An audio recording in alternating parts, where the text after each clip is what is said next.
finally, other two questions. One is about economy in Western countries. You know, economy in Western countries are in crisis, and youth unemployment is rising. What do you suggest for this economy? There is a need for a change in economy's principles in Western countries. A return to small farms, to small factories, to artisanal works. And the last question is about giving a message to humans to aid planet in surviving in the long period. Well, I think we need to understand the economic problems are both a product of the dynamics of market economics, and especially bubble economies, where we get this belief in continuous growth that leads to overdevelopment, inflation of asset values, and then these bubbles always collapse. Through history, we see this, and that since the end of the Second World War, and especially since the 1970s, the developed economies have been more and more characterised by bubble economics rather than real economic value. And this is a thing that many commentators are recognising is something that can only be solved by those values collapsing and restarting. So a huge amount of existing wealth is in fact not wealth, doesn't exist, never did exist, and the monetary underpinning of it is disappearing. So in that sense, there is no real solution other than to accept that deflation of value, and then the issue of how do we restructure things and more equitably deal with the crisis that comes from that. But we would see from a permaculture point of view that these things are underpinned by energy. When society stopped being able to constantly grow not just the energy supply, but the net energy available to society, and that happened in the 1970s with the first oil crises, then it moved into this type of bubble economics because real economic growth was not working anymore. The other part of the equation is one of the reasons real economic growth was not working is that people had become affluent. And so you then have to manufacture new needs to allow the economy to keep growing. So clearly a continuous growth economy is a total illusion and always was. So this restructuring, unfortunately, there is no acceptance. As we get near the end of the bubble economy, the commitment of the centralised systems to it becomes stronger. So that the only way to deal with this is to develop a parallel economy before that centralised economy collapses. Now that collapse process may be very fast, or it may be in a series of stages and crises over many, many decades. But it is clearly in a process of collapse. Now, many of us believe this would happen much earlier, that it was going to happen in the 1980s, or the more recent crisis of the global financial crisis would have led to a much faster unravelling. But in any case, what this requires is that we build a parallel economy which is firstly based on the household and community economies outside of the monetary economy, and then builds new economic systems from that base, rather than trying to reform the larger system. So we see this happens naturally in all when the economy is contracting.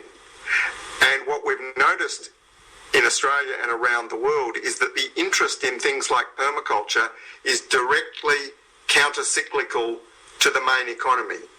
When the economy is very poor, the interest in permaculture expands greatly. Yeah. When the economy is growing very fast, interest in permaculture diminishes. Yeah. And I think we can see that although not everyone needs to be involved in food production historically has always been the basis for a localised economic revival, because it is around provision of basic needs, while luxury needs are the things that evaporate very quickly. So, for example, if we look at something like peak oil, a lot of people imagined, oil would become so expensive people would not put it in their cars. But actually what happens is people stop going to the hairdresser or going out for dinner, but they still put fuel in their cars, because the economy shrinks back to a sort of more basics thing. Now, the basics thing in relation to food and some other sorts of things can be provided in other ways than this centralised global system. Providing fuel for transport is a little more difficult, but food is one of those things that immediately people do because they can do it as a way of reducing their costs of living. Similarly, although not every young person should necessarily learn the skills of food production, they should learn some skill which they can directly exchange with someone else in a local economy. Because the trouble is today, a lot of young people with university education, the only thing they can do is be part of some large institutional or organisational structure or corporation, and they may be able to do some quite complex job in that. But if that system is not providing them with a job, then they have nothing to offer someone else. So, for example, someone who can fix cars, a mechanic, we might not think of this as a permaculture strategy, but it is, because you are fixing something that already exists rather than throwing it away and buying a new one. You are doing something where you can directly exchange with someone else. Now, that may be in conventional currency, it may be through some local currency or some barter exchange, and if it is in the main money economy, it can be through a cash economy that still persists when the credit system, because most money is just credit, is just borrowed, and that's what is seizing up, that part of the economy seizes up, that there is no credit money available. So this building of the parallel economy comes directly out of the sort of permaculture strategies. Now, obviously, we would like to see these develop to a point that they include regional currencies that can moderate the crisis as it goes on. But a lot of those larger, more complex organisational things depend on a lot of capacity at the bottom. So we see that permaculture principles apply to building that parallel economy, and that can be done in a way which is both autonomous, that it's just people acting independently and in some cases even in ways that are illegal. But they are just acting, and then they are collaborating with others, and then that is also part of a public discussion that might hopefully reform some of the or contribute to reforming some of the larger scale systems.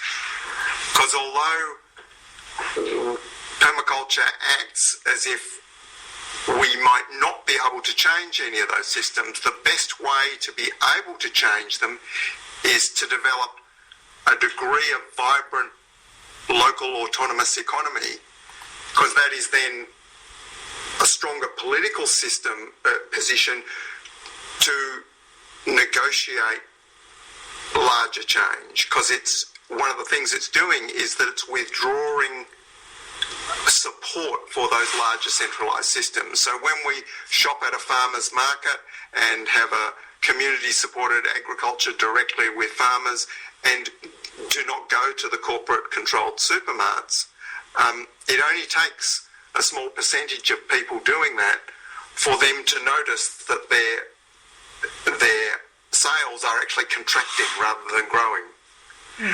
So that is the possibility of a sort of a political discussion, a political leverage as well, but it comes from a position of strength. But even if it doesn't lead to change, it still develops a more resilient support for people at the bottom, because I think the evidence is fairly clear that as these larger scale systems break down, the people with the most power and influence really are determined to hold on, even if they end up as some small feudal lord sitting on a very small pile, compared with the great global systems that existed before. And people shouldn't expect that these larger scale systems like nation states will necessarily consider people's the long-term interests of people or the planet. So I think if we focus on that, building that parallel economy through permaculture and related movements, we are increasing our own resilience. We are enabling some capacity for political leverage, maybe, and we are also reducing our footprint ecologically. And we are providing models which other people may be able to copy, even when those larger scale systems are no longer functional. Yes. Because we must have models that can work without like massive credit from banks, without very complex technology that is only made in 2 factories in China, because these things may or may not be available.